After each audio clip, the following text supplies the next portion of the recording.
Okay, we're going to show a little bit of cleanup. We working on the saddle here, and this is chip rakers.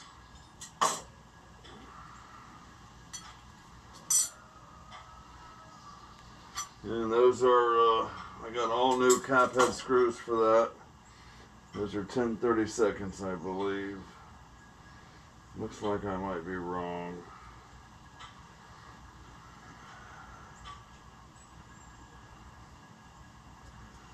Yeah, I'm wrong. Let me go get one of the screws, measure it. Okay, let's try 6/32. You got a starret pin vise here. Looks like it's model number just designated D.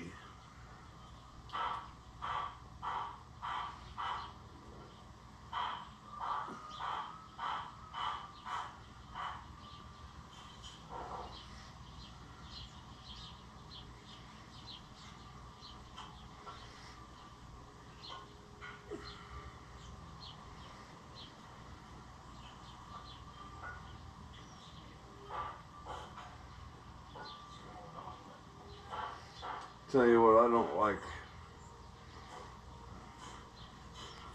don't have real good control with this. Okay, I finally got the right tap holder. So as I reassemble everything, I'm going to be chasing all the threads. This is the second time through this hole, so it seems pretty effortless because I've been through here before.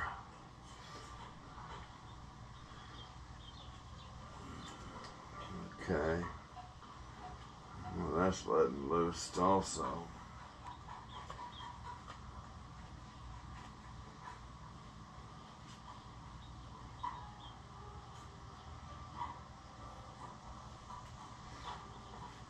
A little humid today.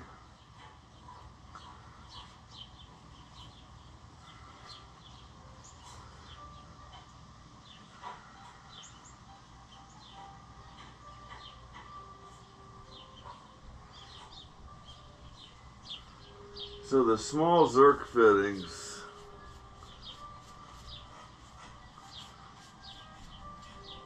I believe, are standard threads, and the larger Zerk fittings are pipe thread.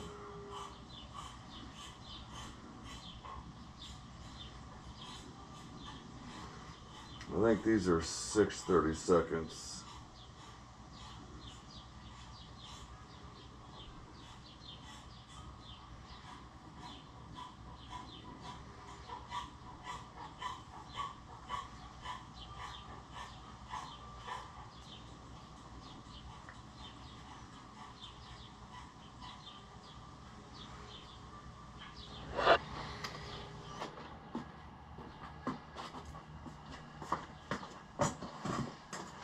And I'll tell you what, I'm just reminded again, as I was on any other machine that I broke down, that these guys that do the restore old tools, and man, there's a lot more that goes into it than what you see in the video. Very time consuming to do it right. I mean, I threaded a nut into this, a screw into this hole, and it threaded in okay, but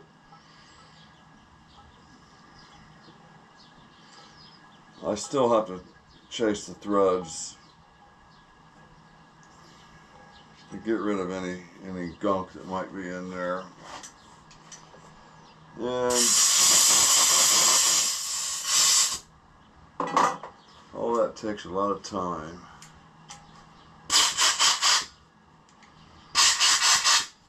So I have a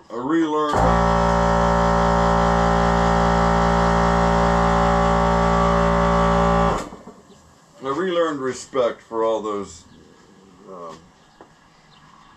restoration channels, because it really is a lot to it. So this is the saddle, and it is just about ready to go back on.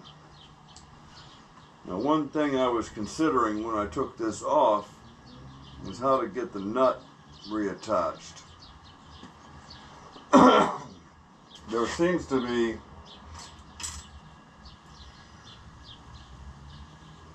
a hole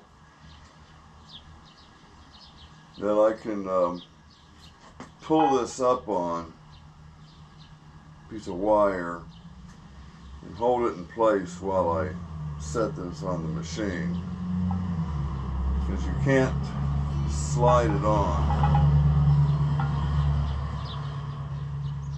the ways because there's not access. And I will use a touch of the synthetic grease on that nut, kind of like using break-in oil, what do they call it, assembly oil or assembly lubricant. Or the silicone mixes well with oil, so it's not going to be a problem later on down the road. I'm going to be looking at a way to get oil on that screw.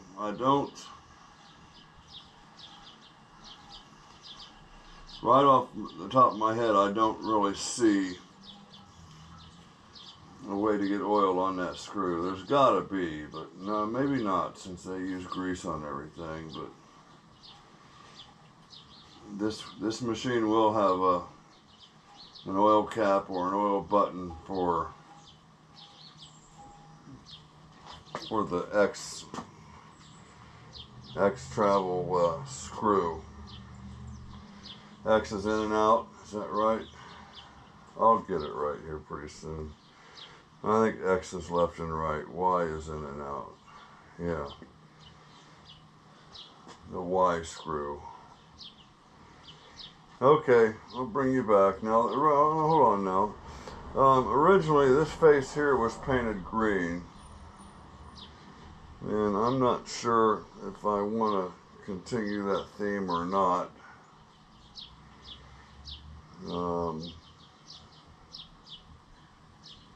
The back side is not painted. The only face on this painted was this. What is the front face? So, something to consider. Otherwise, got a couple more holes to chase the threads out. I need to chase the threads out for the Gibbs, and I have a pulley tap that I'll be able to do that with. And yeah, my hat's off to all them guys doing machine restoration, because there's a lot more to it than what you can imagine. All the grease is out of this thing. All the pathways, oil ways are clear. I have new Zerk fittings for all the passages. Okay, we'll bring you back. Okay, it's time to put the saddle on. So, problem is you cannot attach this and then just slide it on. You can't lift it up over the hole, drop it in, and work it in. So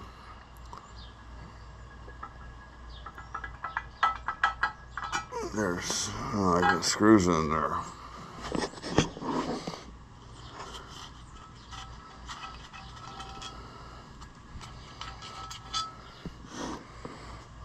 So let's put those right here. So there's 2 locating pins here. So what I have to do is pick it up, slide it on, and then be able to reach in here and bring that nut up to that surface and get some bolts started. So there is this hole here, so I'm going to take a piece of wire and feed it through this hole, feed it through the saddle, and I'll be able to pull that wire, pull this up, and hopefully, you know, get it all located. So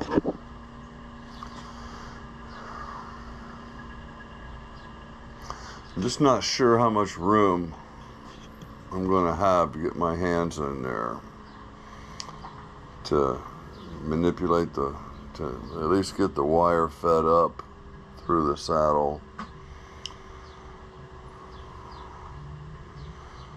I guess I just have to put it up there and see what happens. And this is about the extent of what I can lift.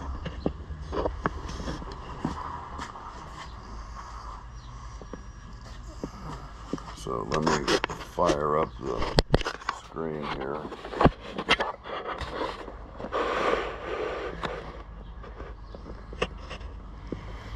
Yeah, it'll take every bit of what I have.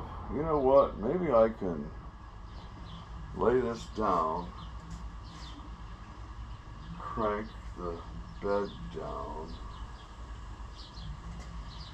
and just slide it on there.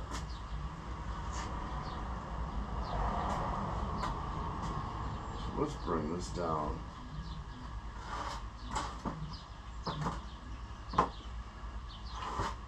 Well, the bed's not going to come down anymore, so if I put another milk crate up here, I can then raise the knee to meet this level. So I'm going to get this 5-gallon bucket over here.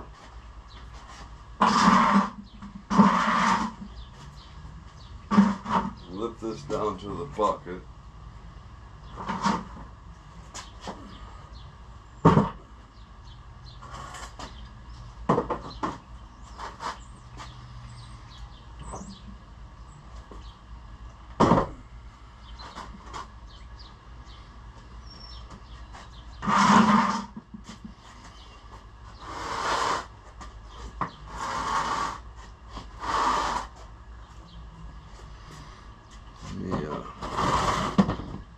Get my table crank.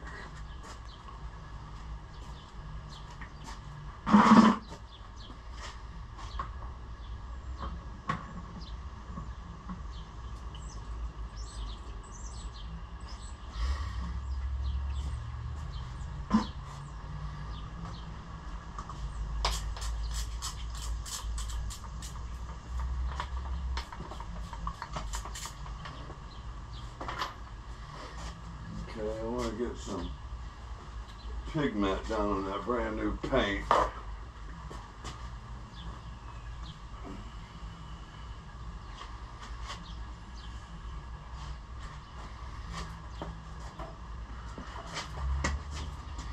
Should have done that first.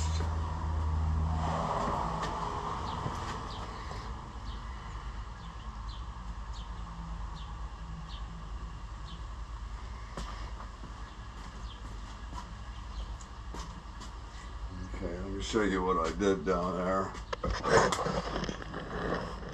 Basically put some pigment down there to catch.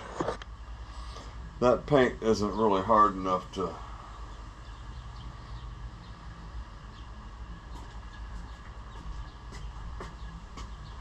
handle that oil, I don't think.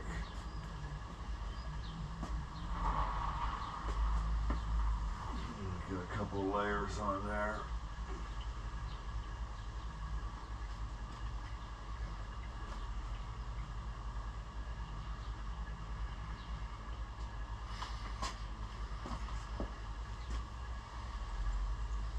Okay.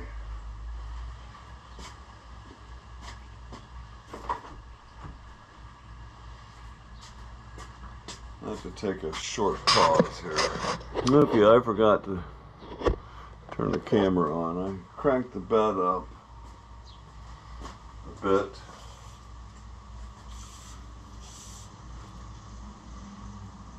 And that is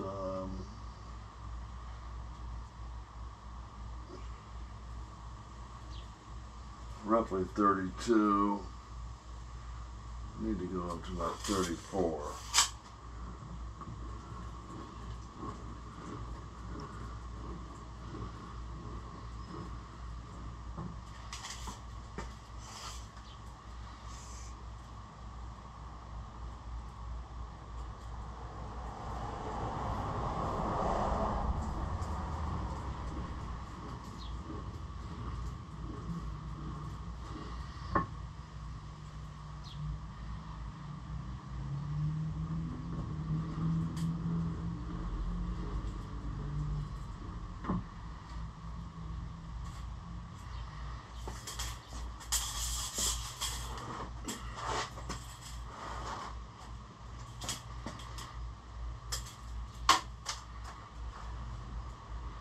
Okay, 33 1/8.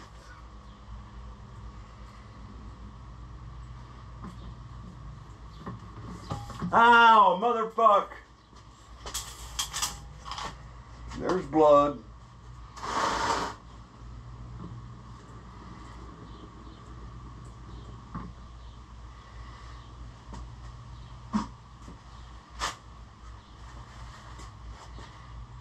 Oh yeah. Is that the thumb I already had scrapped up? Yeah, I had already. That one was just healing up.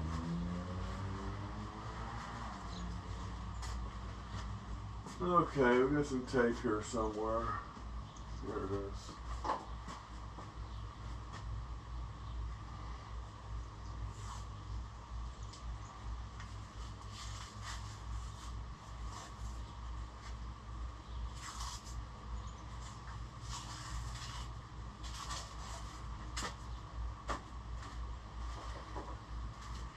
Ow.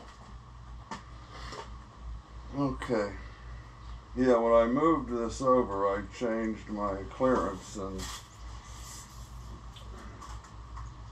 33 1/8.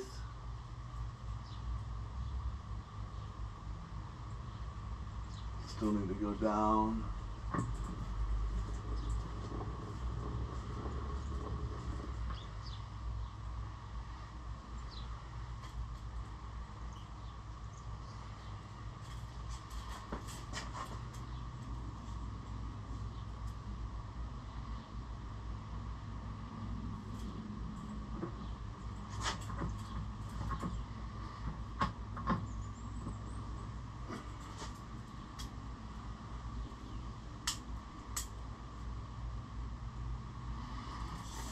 Okay, that should be lined up.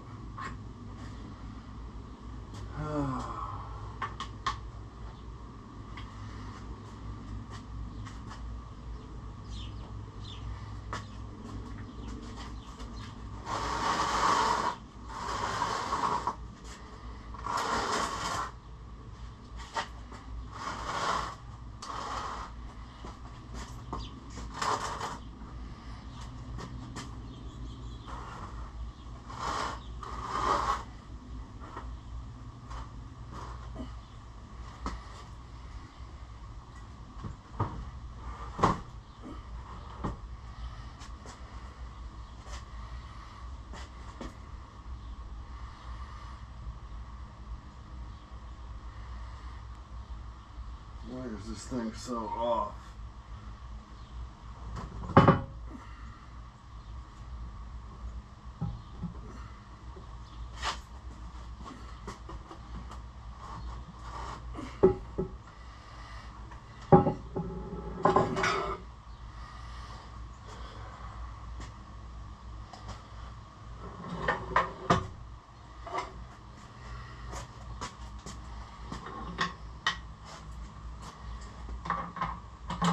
Sorry about that.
Apparently it won't slide back.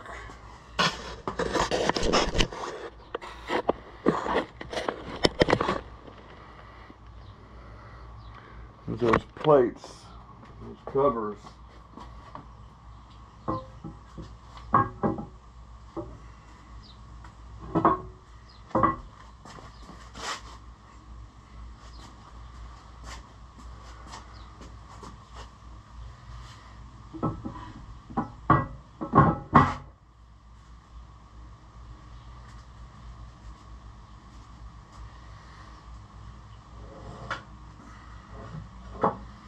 So I'll have to go up over the covers until I get it started.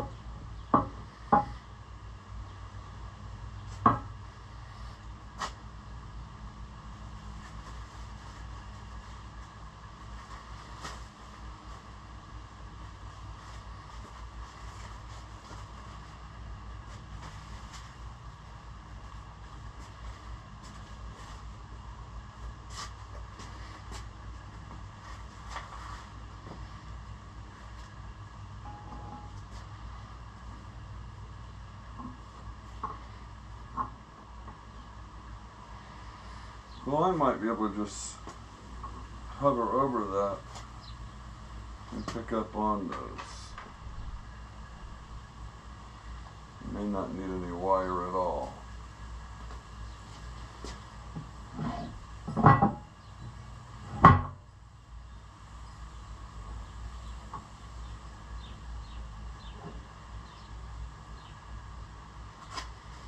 me find a flashlight.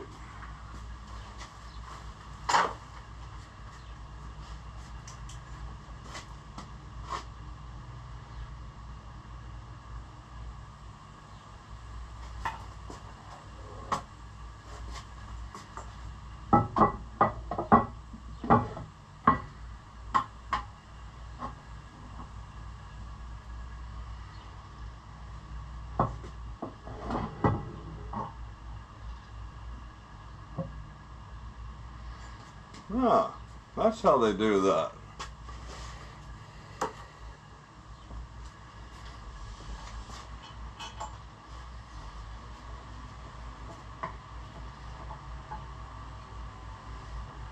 Now the trick is going to be to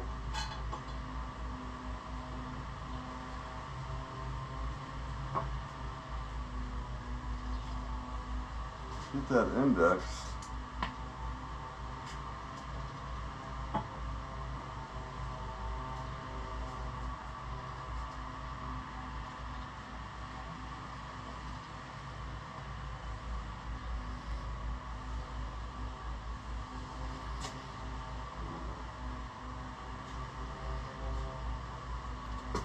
up where it belongs.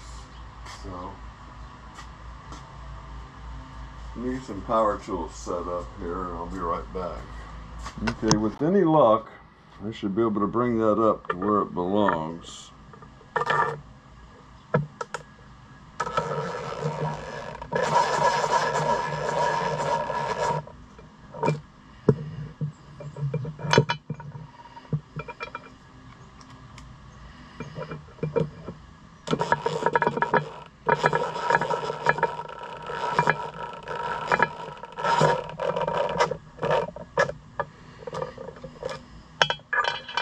No, I really have no idea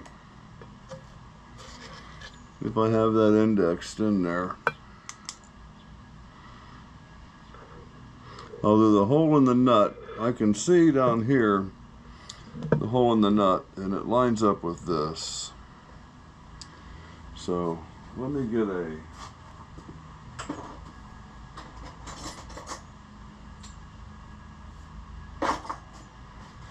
I do not want to use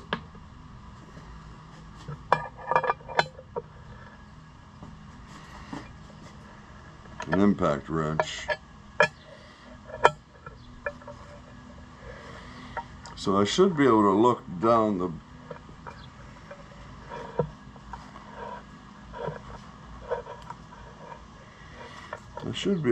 down here and see if that's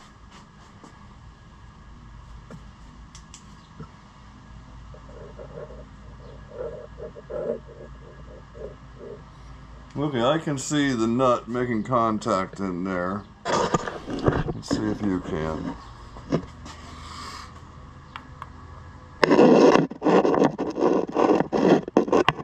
I'm pretty sure you're seeing that. If not, trust me. So I feel pretty confident to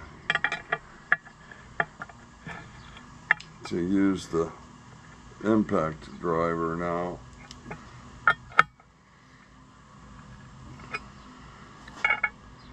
However,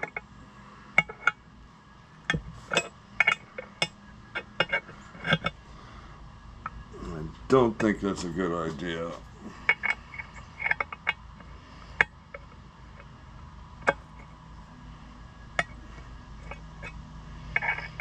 Well, that went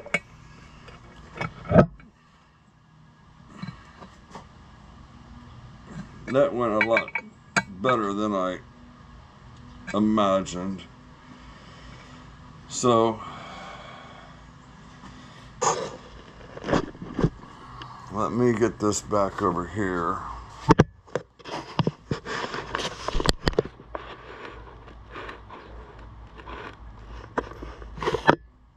And get this working.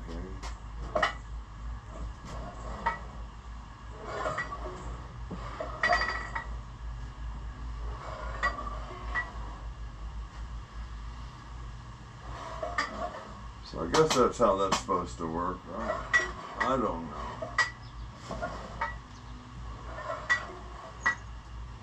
It's all the way. There's no way for chips to get down there. And this is going to be my oil passage for my screw. So I'm going to run a line from here. Gotta run it outside the table somewhere so I can drop some oil down in there.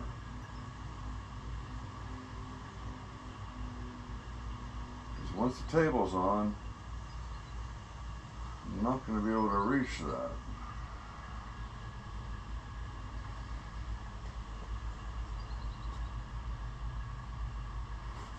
I'm just really surprised there's no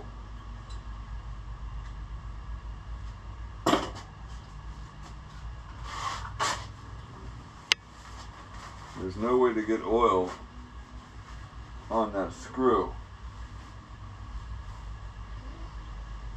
And maybe you're just supposed to have grease on it. I am going to use grease, the white synthetic, which mixes with oil. But I would love to be able to. I just don't remember how much clearance. I should have clearance. I should be able to run a line right on top here. Maybe clip it down here and then have a go through this plate, this end cap, which is the end cap for the transmission, I believe.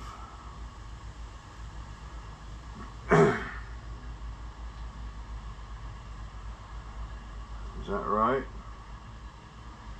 Table's going up here. Yeah, that's the end cap for the transmission.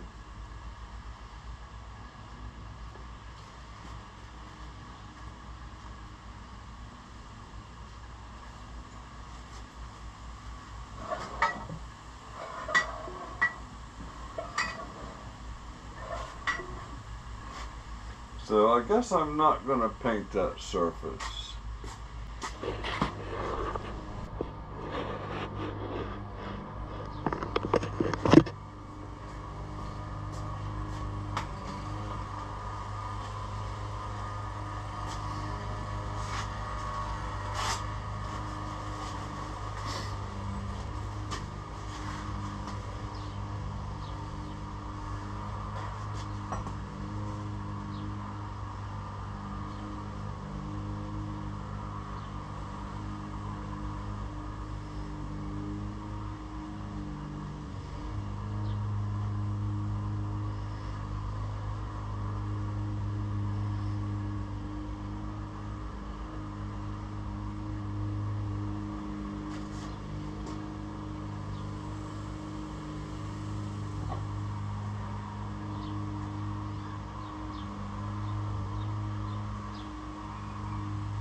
This side I'm going to leave a little dry, I think.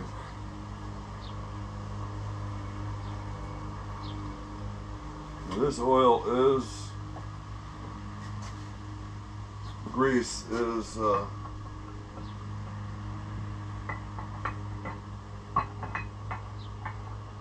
does mix with oil.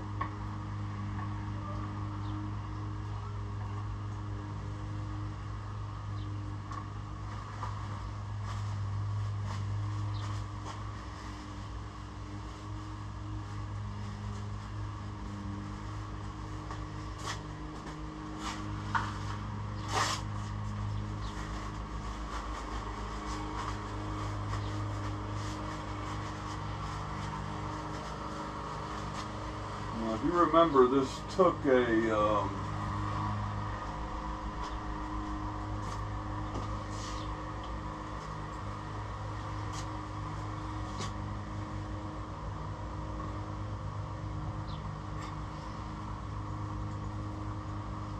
they had to put spokes on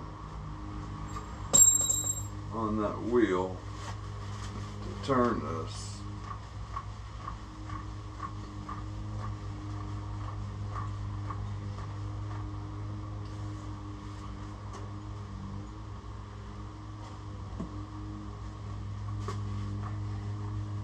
I may be going a little out of order here.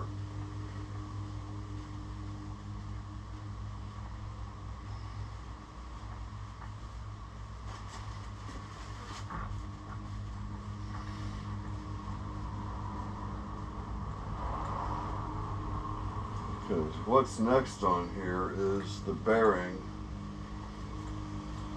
that I do not have installed.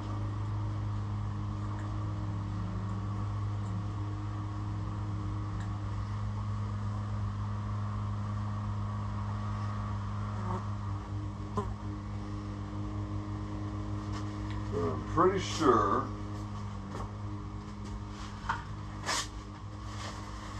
I can set that up there without the bearing in it for fitment.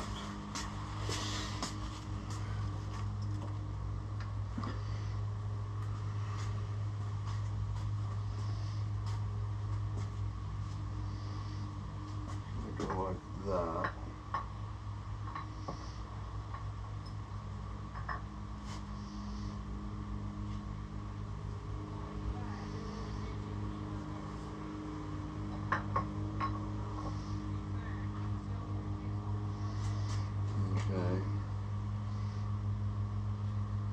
And the bearing will go on there, and then the C-clip or the whatever they're called, the little clip you need special pliers for.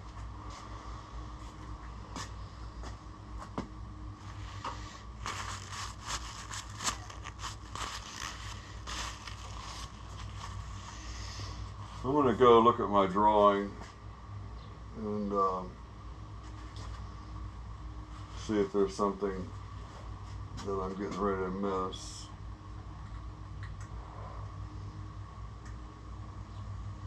Other than getting that bearing driven in there.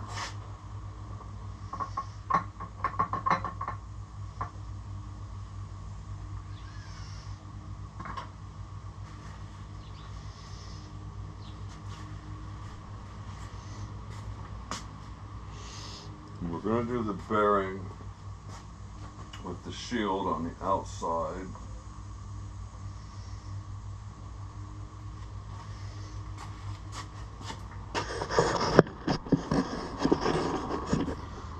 So I think we're going to call it here.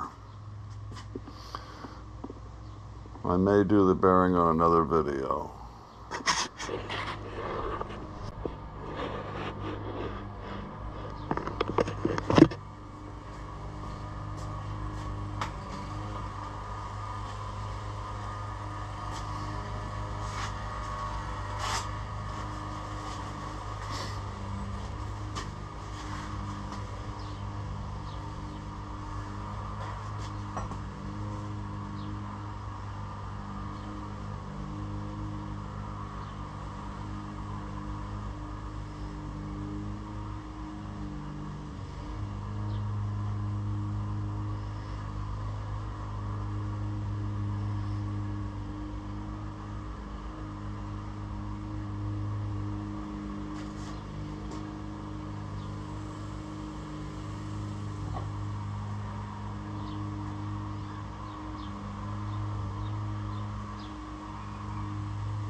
This side I'm going to leave a little dry, I think.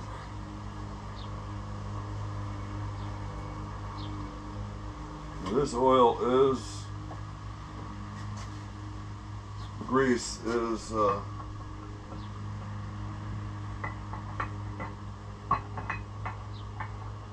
does mix with oil.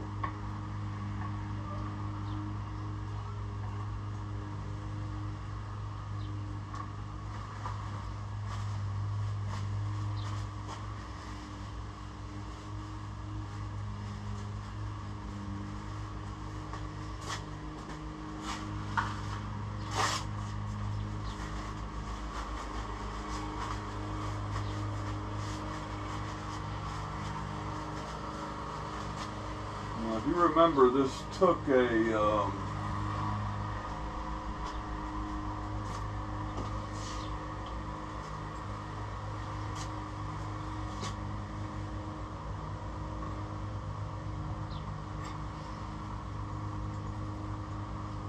had to put spokes on that wheel to turn this.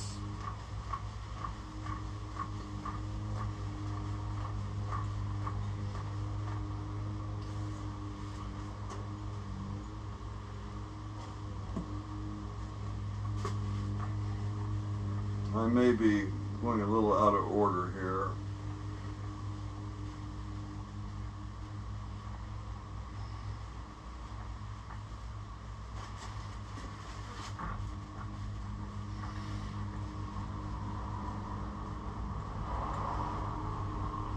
Because what's next on here is the bearing that I do not have installed.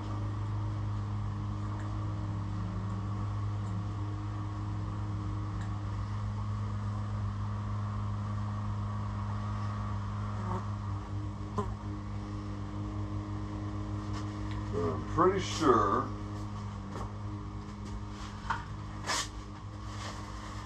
I can set that up there without the bearing in it for fitment.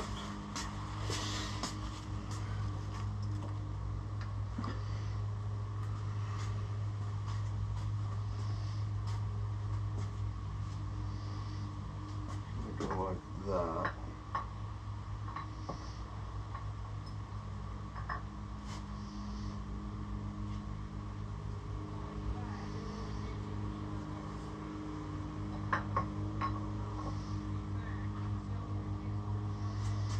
Okay. And the bearing will go on there. And then the C-clip, or the whatever they're called, the little clip you need special pliers for.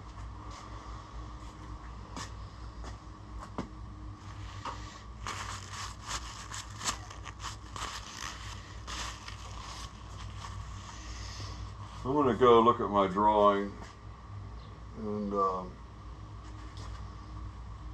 see if there's something that I'm getting ready to miss.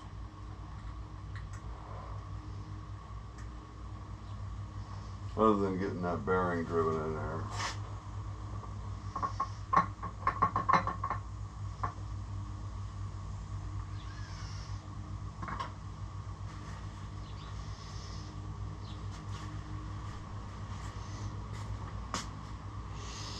We're going to do the bearing with the shield on the outside.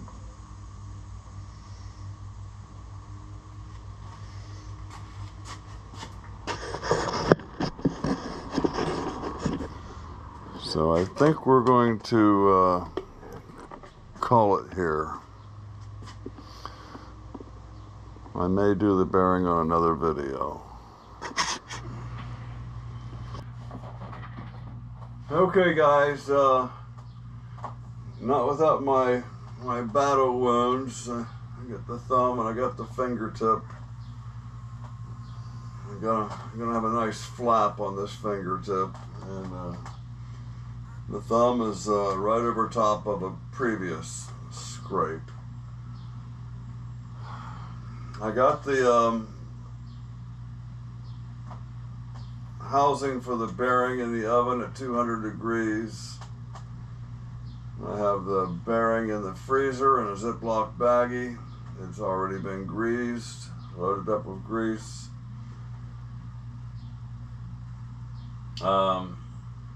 That bearing really needs to stay, 10 or 12 hours in the freezer for it to, it really needs to be in dry ice. The home freezer doesn't get that cold enough to really make a difference. But, I mean, I'll probably lose the advantage in the time it takes to take it out of the baggie and get it in place. But having the fixture heated up is certainly going to be helpful. And I can always use the old bearing to beat the new bearing in. I would like to just drop it in. But want and like, or, what really happens are three different things. So other than a silly mistake of putting in the wrong gib, and realizing I believe that you guys helped me out. I believe I have that gib tightened up, I think, all the way. Now I need to look on the other side and see if there's a counter screw on that bearing. There is not on that gib. There is not. There's only one screw on that one. Pretty sure. I have to double check that, but I'm pretty sure. But anyway, I still get a little rock when it's tightened up all the way. So, can I shim that and tighten it up a little bit? I imagine I can, but I'd like your advice on that. If so, how much of the gib do I shim? And, you know, can I just shim, you know, just a section of it?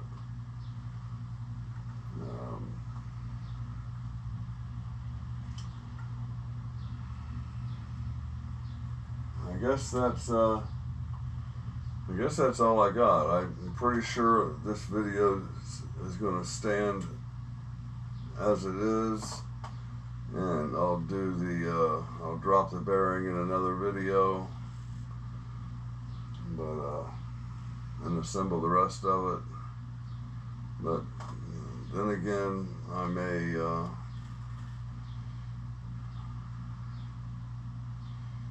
add the bearing to this video. I'd like to get it uploaded on today, Saturday. That seems to be a day when people have time to actually watch your video. So, just in case this is it, like and subscribe, tell a buddy, bring a friend. I appreciate y'all being here.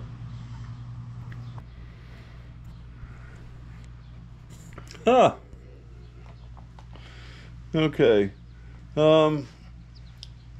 When I first started this machinist thing, you know, my kids got me the mini lathe, and a good friend of mine, happens to be the person I'm buying this property from, is a picker, and he gave me 2 toolboxes, and I think he started charging me after the second one. And I paid about $300 for the third one, and I found some collectible knives in it, some pocket knives, and I knew he'd be interested in that. And I gave those knives to him, and he took like $100 off the price of the boxes. The boxes didn't have anything good in them, but the first 2 boxes were machinist toolboxes with all the shit that machinists save for that. You know, might need that one day. But especially early on, you know, when I was assembling things and making things, I always found what I needed or something useful. I didn't know what half the stuff was, but I'd watch YouTube channels, I'd see people using a certain thing, and say, well, I have one of those, and so on and so on. So I mentioned in this video that I maybe need to shim up that gib. Well, it just so happens that in one of those machinist toolboxes are a bunch of Starrett feeler gauges, and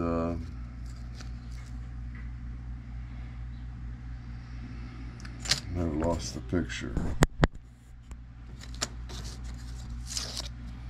And this one, for example, is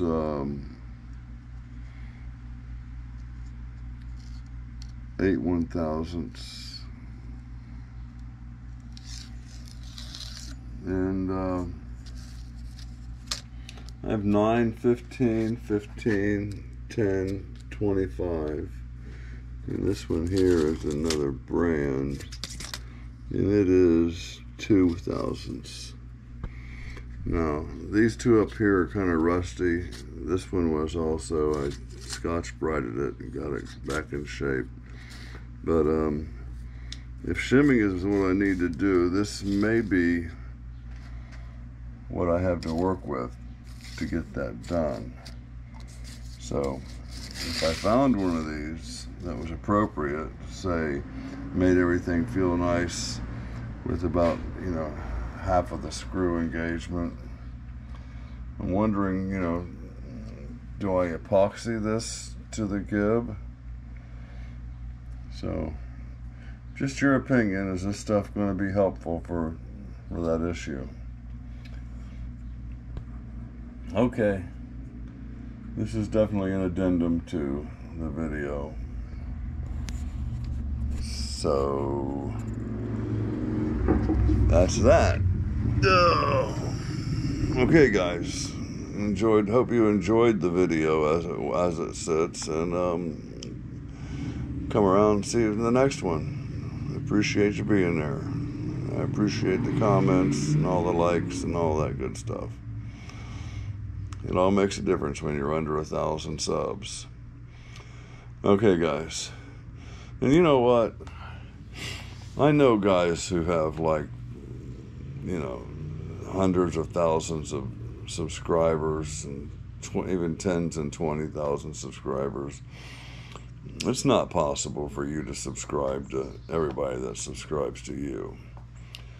But if you're a younger channel, and as I am, and someone subscribes to you, if they have a channel, hit them back with a subscription, because you know, they're in it just like you are. And they were, you know,